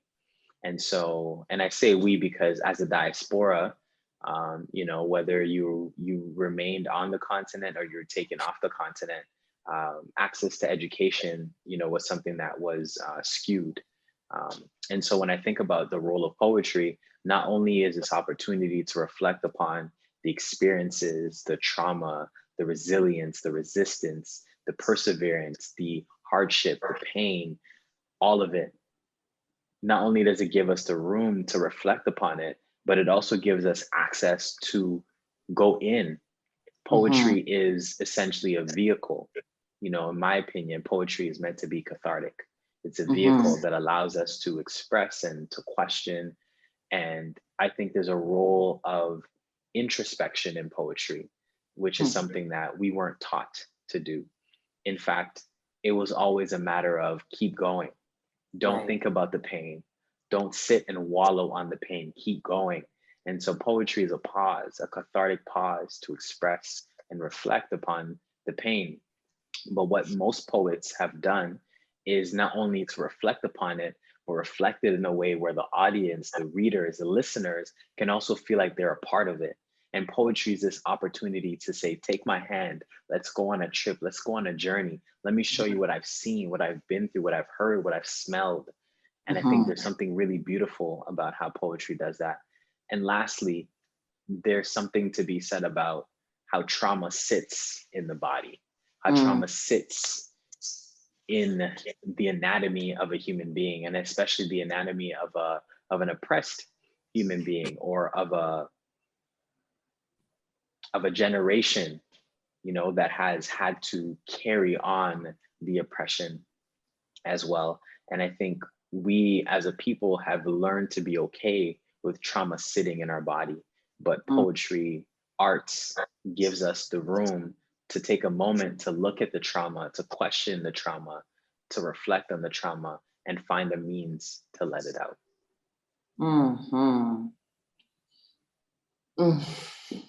Yes, agreed. Wholeheartedly agreed. And how do you see, you know, poetry, the work you do, being an agent in the process of emancipation in today's context, today in 2021, when we are free, but we know that there's still a lot of work to do? I think poetry in relation to the notion of emancipation in this day, and you know, just the work that I've been doing in the community is really about giving a pen or a paper. And you know, when I think about a pen can also be a symbol of a mic. It's you speaking, right? And so it's giving voice to the voiceless. It's giving voice to the silence. It's providing a platform for us to even hear our own selves. You know, sometimes it can be very scary to sit with yourself and have to deal with yourself. But poetry is not only the room to deal with and sit with yourself, but also like a safe space to do so. And often poetry is something I approach without judgment, because it's just me and the paper and my thoughts. And I'd also add to that that poetry allows us to really play with the dichotomy of freedom and emancipation. I do think they're a little bit separate. They're separate, but they intertwine. And I think they're kind of like they intertwine, but at moments they're like independent of themselves, you know? Can you say a little bit more about that? So how can we be free in this world when there are still people that look like us, our brothers, our sisters, our mothers, our fathers, our cousins, that are still being treated as second, third, fourth class citizens in a society? How can we be free to walk outside or to sit on a bus with another, or to even just move in a world where anyone of any background or ethnicity can be together, but at the same time, a certain group is treated differently as a result of? Or I think another example that I could provide is really around, when I think about emancipation, it's not just physical freedom. It's mental, it's spiritual, it's creative, it's psychological, it's freedom on all aspects. You know, to be emancipated is not only to be able to move free, because I think freedom can be a vehicle towards emancipation.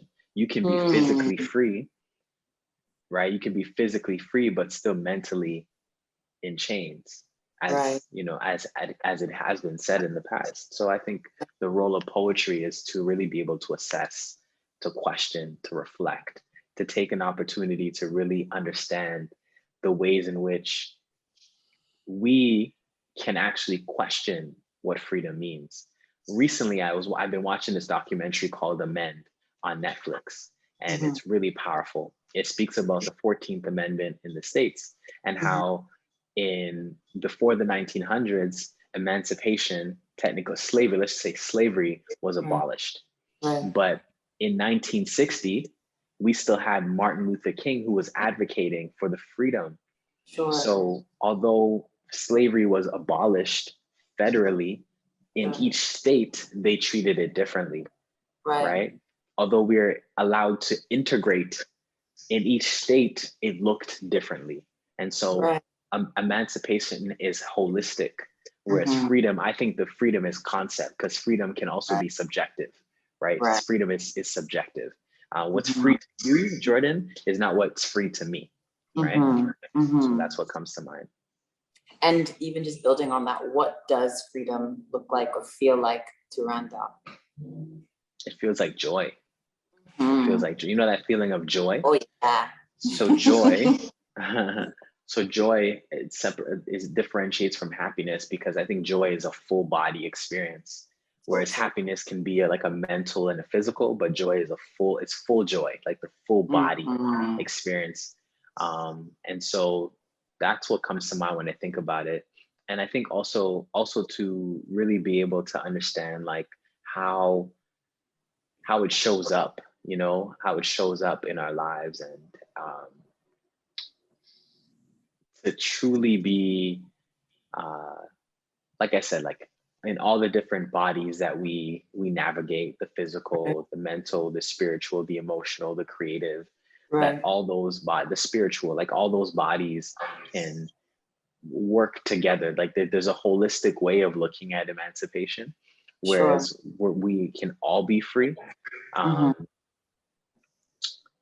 And I feel like that's what really comes to mind, you know, for me when I think about that. And also just like the role of laughter, you know what I mean? Laughter feels like emancipation for me, to be free of thoughts that are burdening me, to be, to let go. Like when you're deep in laughter, and you're so, like, laughter is a present moment experience. You're so in the moment of laughing that nothing else matters. I think that's what true emancipation would feel like. Oh, I love that. And what role, you mentioned in the beginning, the work that you do in community. So the work of Rise, what role does organizations like that, groups like that, play in the facilitation of this process toward freedom, this journey toward freedom? Yeah, I feel like arts organizations, in my opinion, the role of our organization is to build community. And in building community is to create pathways with which others can see themselves reflected in different parts of the journey, or they can see another iteration of their beliefs. And so community is that we are not bound by geography, nor are we bound by likes or hobbies or interests, but we're bound by even a stream of thought. We're bound by our own experiences, our lived experiences. And I think art organizations and even organizations as a whole have a role in terms of creating those communities where folks can talk, folks can dialogue about experiences, about concepts, ideas, and also being a platform, that can launch others. I think of Rise as a launching pad, like you find your purpose. Can we be a launching pad to accelerate your purpose a little bit further? And so Absolutely. that's really what I've been focused on. Like, how does this platform, how does these funds, these federal municipal funds that we get, how does it become a launching pad, Because again, we have to be real, like just being honest, the not-for-profit sector is a business at the end of the day. It's a business. Let's just call it what it is. It's just taxed differently. Sure. I digress because, the not-for-profit system is a very interesting system in and of itself. There's so much to say about that, but I think the role of these organizations is really to be able to, and also to add to that is that the role of this organization can play the symbol of a bridge. So from one side you're working with corporate or municipal governmental bodies, and then the other side you're in community, but you are the one that is tethering those experiences, those resources towards the others. Oh, absolutely. What are you excited about, Randel? What's exciting you? What's on the horizon, 2021, 22? I'm excited about how my art, like the work that I'm writing, how it is going to really, in my opinion, help, support, inspire others. I'm really excited about what's been happening on the continent. The continent has been seeing a lot of shifts and a lot of growth. A lot of us have decided to go back to invest in whatever capacity that we can. And I think I'm really excited about what's happening, especially for myself from Ghana, to see what's happening in Ghana. I'm also really excited about, there's a lot. I'm working on a book, so that's really exciting. And just all the projects that I have the opportunity, and to be real, the last thing is like being in this position as a Poet Laureate of Ontario. I'm really excited about other Black and Brown youth that can see me and say that they can, aspire to become that one day, because someone did it for me. As another poet who stood on stage and spoke his truth, that I said, that's going to be me one day. And I hope that I can be that same bridge in a way to the next generation. I think that's a perfect place to leave off. Thank you so much, Randel, for sharing with us your visions and your missions and your dreams and your practices. We're all better off for it. Is there anything that you would like to leave folks with before we sign off? Well, thank you, Jordyn. It's been a pleasure, speaking with you as well. These are some great questions. I think the last thing that I would like to leave, and if you've heard me speak before, you've probably heard this, but I don't think you can say this enough.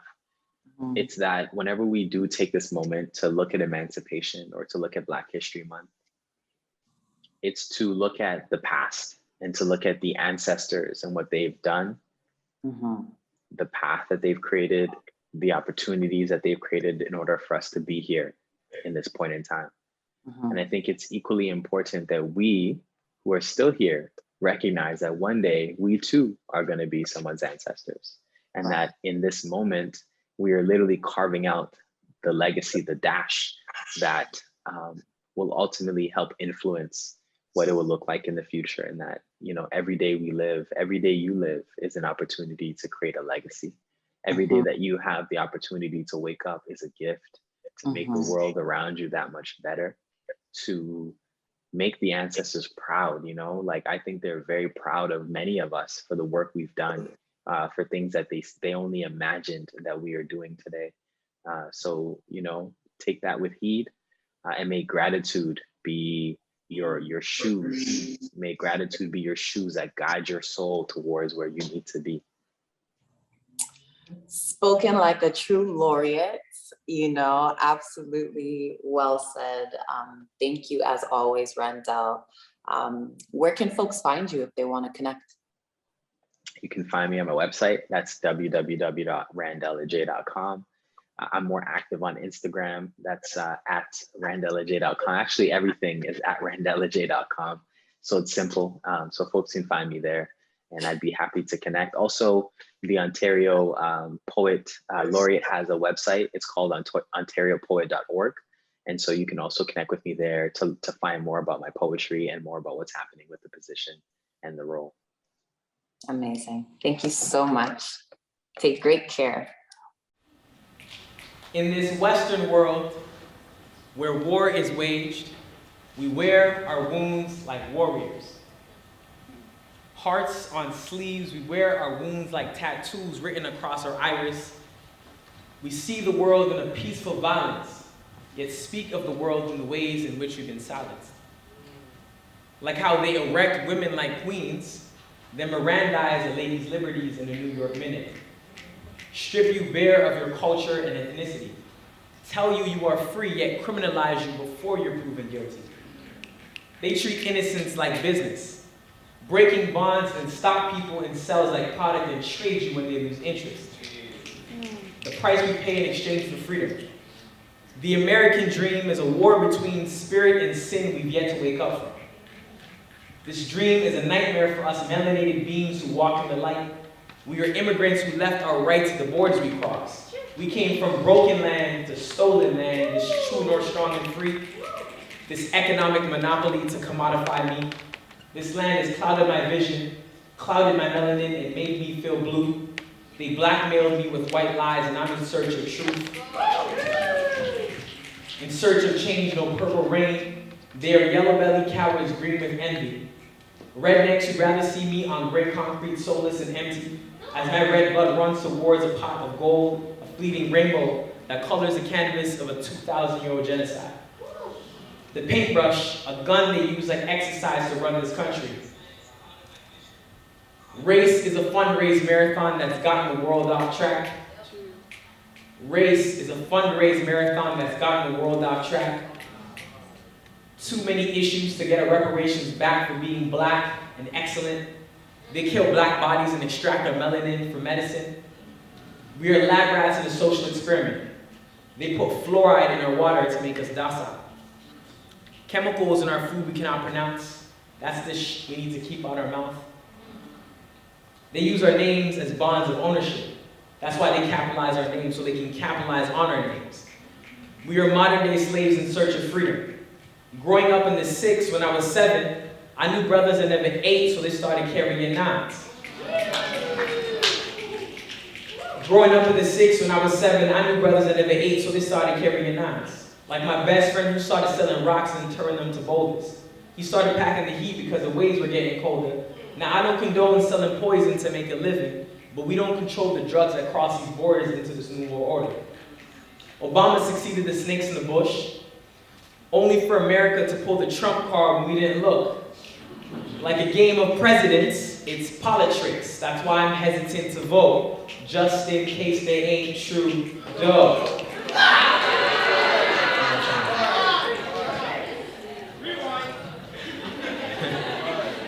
Obama succeeded the snakes in the bush, only for America to pull the Trump card when we didn't look. Like a game of president, it's politics. That's why I'm hesitant to vote, just in case they ain't true, though. I fear the world my children will inherit. So I do my best before they come, before I perish, to be the change I wish to see. So I wear my heart on my sleeves. Tattooed across my skin are my wounds of this utopia I believe, in hopes of brighter tomorrows. Because every sunrise, a black mother's nature is mourning the death of her son at his wake. Mourning has become a ritual of survival, a coping mechanism, a means of honoring our reincarnated ancestors, because life and death coexist in the form of faith and breath, in the fleeting moment of an inhale. A reminder it is a gift to be alive. Despite the pain tattooed behind my eyes, here I stand. Tattooed across my skin are my wounds, the plight of this African Canadian man. Thank you. Give thanks. This next song that we are going to perform for you is an original of mine called Maybe I. And I wrote this song because I believe we all have the ability to make a positive change in this world. But the first step in forging our paths into the future is believing that you can.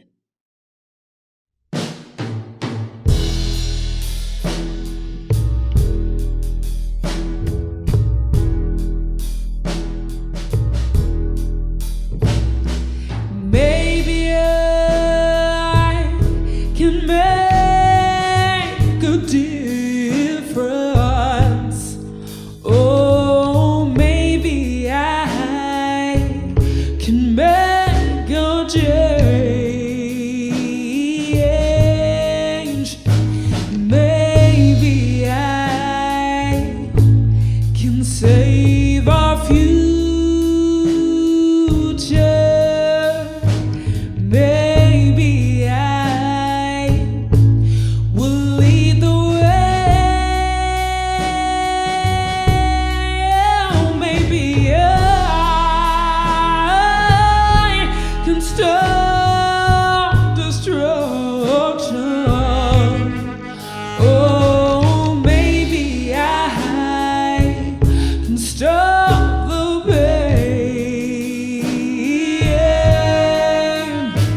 Maybe I can save our children. Maybe I can erase the stain.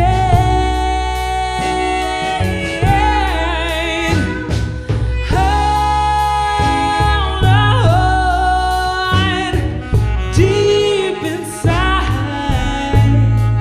it won't be long,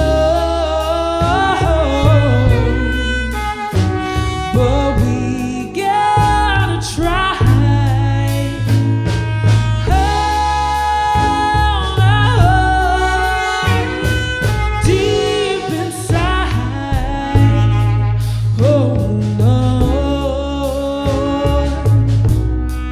hold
maybe I can change some people's hearts.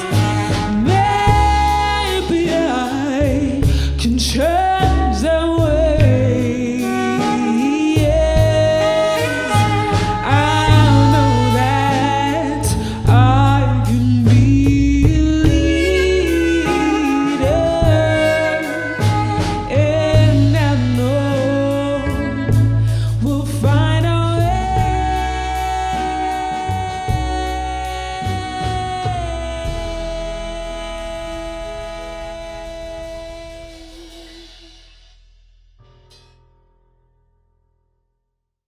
Well, that concludes today's events. Thank you so much for joining us in our pre-show for the main event, which again is August 1st. Did you have a good time? I mean, I had a good time. Really good conversations, really good pieces of work, and we're so grateful to everybody who joined us. Thank you to the volunteers, thank you to the board, thank you to our sponsors at Canada Heritage, thank you to everybody who joined today's event, and cannot stress enough how important it is that you go and register for the main event on August 1st. Yes, please go ahead and register. You won't regret it. In fact, our host, Brandon Gomez, also recommends that you go ahead and register. So make sure that you're there for that event. And thank you so much for joining this one.